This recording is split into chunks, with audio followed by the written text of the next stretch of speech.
ঢাকার ধুলোমাখা অলিগলি, চায়ের দোকান আর ছাদের আলোগুলো তখনও নেভেনি। পুরো শহর যেন এক অদৃশ্য জাদু মন্ত্রে জেগে আছে। চায়ের কাপে চুমুক দিতে দিতে হাজারো তরুণের চোখ স্থির হয়ে আছে টেলিভিশনের বিশাল স্ক্রিনে। তাদের গায়ে আকাশি সাদা টোরাকাটা জার্সি, বুকে জলজল করছে একটি নাম, একটি সংখ্যা, মেসি 10। স্ক্রিনে যখন ওই জাদুকর বা পায়ে বল নিয়ে এগিয়ে যায়, তখন ঢাকার এই জরাজীর্ণ গলিগুলোতে যেন এক ঐশী উন্মাদনা তৈরি হয়। মেসি মেসি চিৎকারে প্রকম্পিত হয় বাংলার আকাশ। এই দেশের মানুষ হয়তো নিজেদের দেশের ইতিহাস ভুলে যেতে পারে, কিন্তু আর্জেন্টিনার বিশ্বকাপের প্রতিটি ম্যাচের পরিসংখ্যান তাদের নখদর্পণে। ফুটবল এখানে কেবল খেলা নয়, আর লিওনেল মেসি এখানে কেবল একজন খেলোয়াড় নন, তিনি এক অলিখিত ধর্ম, এক অঘোষিত উপাস্য। কিন্তু এই অন্ধ প্রেমের উল্লাসে মত্ত থাকা বাংলাদেশের তরুণরা কি জানে, তারা যে আকাশী সাদা জার্সি পরে উল্লাস করছে, সেই পতাকার ছায়াতলে আজ কি ভয়ঙ্কর এক দানবীয় শক্তির উত্থান ঘটেছে? তারা কি জানে, যে দেশের জয়ে তারা চোখের জল ফেলে, সেই দেশ আজ কাঁধে কাঁধে হাত রেখে ফিলিস্তিনিদের শিশুদের রক্ত নিয়ে হোলি খেলছে? দৃশ্যপট বদলানো যাক।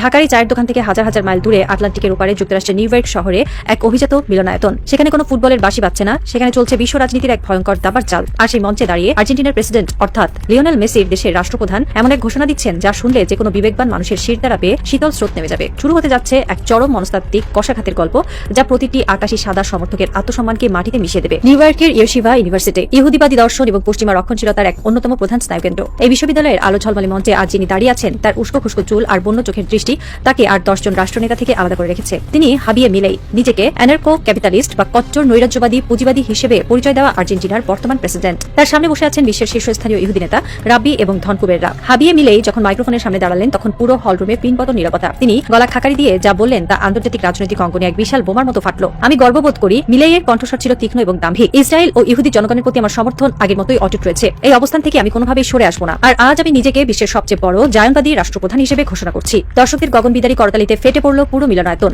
আর্জেন্টিনার রাষ্ট্রপ্রধান, যে দেশটিকে বাংলাদেশের কোটি কোটি মানুষ অন্ধের মতো ভালোবাসে, সেই দেশের সর্বোচ্চ নেতা আজ নিজেকে সবচেয়ে বড় ইহুদিবাদী হিসেবে গর্ব ভরে ঘোষণা করছেন। যে মুহূর্তে ফিলিস্তিনের হাজার হাজার ফিলিস্তিনি শিশু, নারী ও বৃদ্ধকে ইসরায়েলি বাহিনী নির্মমভাবে হত্যা করছে, যে মুহূর্তে পুরো বিশ্ব ইসরায়েলের এই বর্বরতার বিরুদ্ধে রাস্তায় নেমেছে, ঠিক সেই মুহূর্তে আর্জেন্টিনার প্রেসিডেন্ট তেল আবিবের পাশে দাঁড়িয়ে তাদের পিঠ চাপড়ে দিচ্ছেন। তিনি শুধু সমর্থন দিয়েই থামেননি, তিনি এই সমর্থনকে এক ধর্মীয় উন্মাদনার পর্যায়ে নিয়ে গেছেন।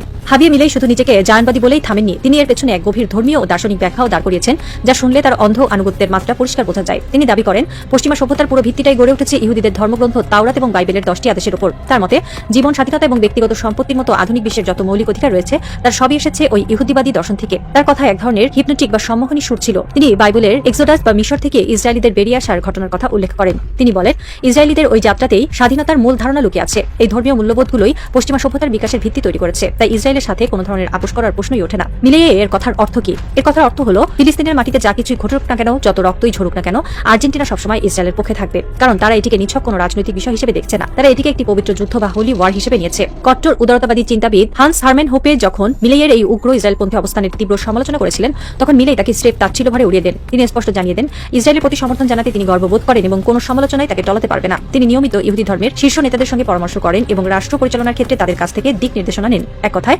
আর্জেন্টিনা আজ পরিণত হয়েছে ইসরায়েলের এক বিশ্বস্ত দাসে।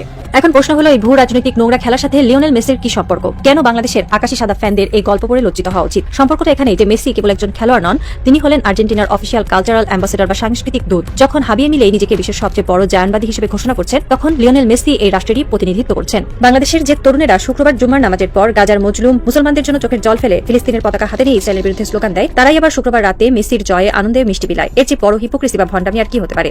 একটু ইতিহাসের পাতা উল্টানো যাক। লিওনেল মেসির সাথে ইসরায়েলের সম্পর্ক আজকের নয়। 2018 সালে জেরুজালেমে আর্জেন্টিনা এবং ইসরায়েলের মধ্যে একটি প্রীতি ম্যাচ হওয়ার কথা ছিল। সে সময় ফিলিস্তিনিদের তীব্র প্রতিবাদে ম্যাচটি বাতিল হয়, কিন্তু মেসি বা আর্জেন্টিনা ফুটবল অ্যাসোসিয়েশনের ইসরায়েল প্রীতি তাতে একটুও কমেনি। মেসি যখন ইসরায়েলে যান, তখন তিনি হাসি মুখে ইহুদিদের পবিত্র দেয়াল ওয়েলিং ওয়ালে গিয়ে মাথায় কিপ্পা, ইহুদিদের ঐতিহ্যবাহী টুপি পরে প্রার্থনা করেন। তার সেই ছবি সারা বিশ্বের ইসরায়েলি মিডিয়া গর্বভরে প্রচার করে। ইসরায়েলের ধনকুবের এবং স্পন্সরদের সাথে মেসির বিলিয়ন ডলারের ব্যবসায়িক সম্পর্ক। যে ইসরায়েলি স্টার্টআপগুলো ফিলিস্তিনিদের উপর নজরদারি করার প্রযুক্তি বানায়, তাদের অনেকের সাথে পরোক্ষভাবে জড়িয়ে আছে পশ্চিমা কর্পোরেট বিশ্ব, যাদের ব্র্যান্ড অ্যাম্বাসেডর স্বয়ং লিওনেল মেসি। আর গাজার শিশুরা যখন বোমার আঘাতে ছিন্ন ভিন্ন হয়ে যাচ্ছে, তখন এই ফুটবল দেবতার মুখ থেকে কি একটি শব্দ বের হয়েছে? ফিলিস্তিনের পক্ষে কি একটি সহানুভূতিমূলক পোস্ট তিনি দিয়েছেন? না, তিনি চুপ।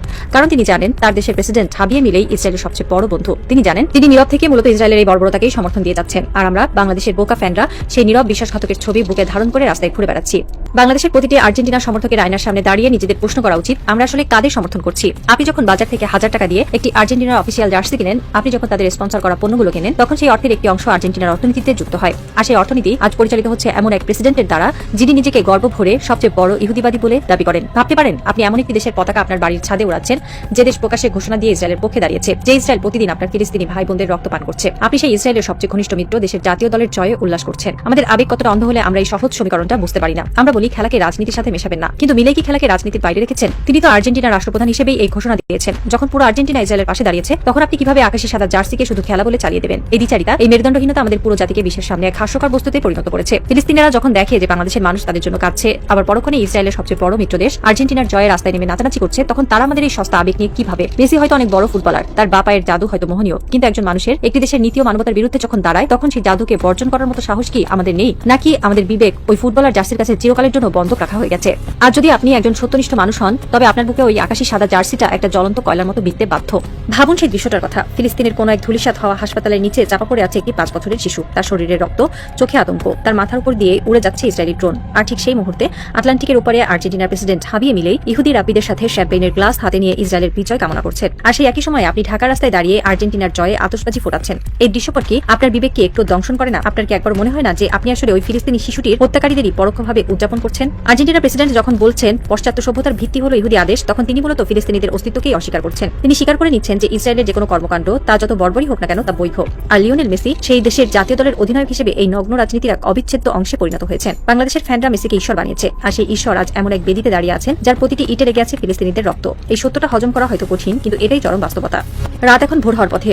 ঢাকার সেই চায়ের দোকানের টিভিতে এখনো চলছে, কিন্তু এবার আর সেখানে ফুটবলের কোনো ম্যাচ দেখানো হচ্ছে না। আন্তর্জাতিক সংবাদের চ্যানেলে দেখাচ্ছে নিউ ইয়র্কের সেই ইয়েশিফা ইউনিভার্সিটির দৃশ্য। হাবিয়ে মিলেই হাসি মুখে নেতানিয়াহুর এক ঘনিষ্ঠ দূতের সাথে করমর্দন করছেন। নিচে ব্রেকিং নিউজের স্ক্রলে লেখা, নিজেকে সবচেয়ে বড় জায়নবাদী হিসেবে ঘোষণা করলেন আর্জেন্টিনার প্রেসিডেন্ট। চায়ের দোকানে বসে থাকা এক তরুণ, যার গায়ে 10 নম্বর জার্সি, সে হঠাৎ করেই যেন জমে গেল। তার হাতের চায়ের কাপটা কাঁপছে। টিভিতে দৃশ্যপট বদলে গেল। এবার দেখানো হচ্ছে গাজার একটি বিধ্বস্ত স্কুল, লাশের শাড়ি, রক্ত।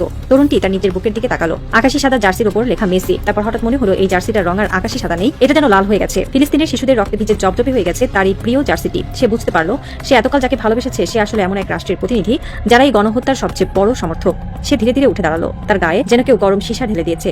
সে তার গায়ের জার্সিটা খুললো, ধুলোমাখা রাস্তায় ছুড়ে ফেললো সেই বড় মারাত্মক বস্তুটিকে। বিশ্ব রাজনীতির দাবার বোর্ডে আজ আর কোনো কিছুই আলাদা নয়। খেলা, রাজনীতি, ধর্ম, রক্ত সবকিছু আজ মিলেমিশে একাকার হয়ে গেছে। পরাশক্তিগুলো যখন তাদের নগ্ন রূপ নিয়ে বেরিয়ে আসে, তখন এই সস্তা আবেগগুলোর কোনো মূল্য থাকে না। আর্জেন্টিনার প্রেসিডেন্ট তার চাল দিয়ে দিয়েছেন। তিনি ইসরায়েলের পাশে দাঁড়িয়ে এক নতুন ভূ রাজনৈতিক স্নায়ুযুদ্ধে ডাক দিয়েছেন। আর লিওনেল মেসি তার নীরবতার মাধ্যমে সেই ডাকে সাই দিয়েছেন। এখন বাংলাদেশের ফ্যানদের সিদ্ধান্ত নেওয়ার পালা। তারা কি নিজেদের আত্মসম্মান, বিবেক এবং ফিলিস্তিনি ভাইদের রক্তের সাথে বেইমানি করে এই আকাশী সাদা পতাকাকেই আঁকড়ে ধরে থাকবে, নাকি এই লজ্জার চাদর ছুঁড়ে ফেলে দিয়ে মানবতার পক্ষে দাঁড়াবে?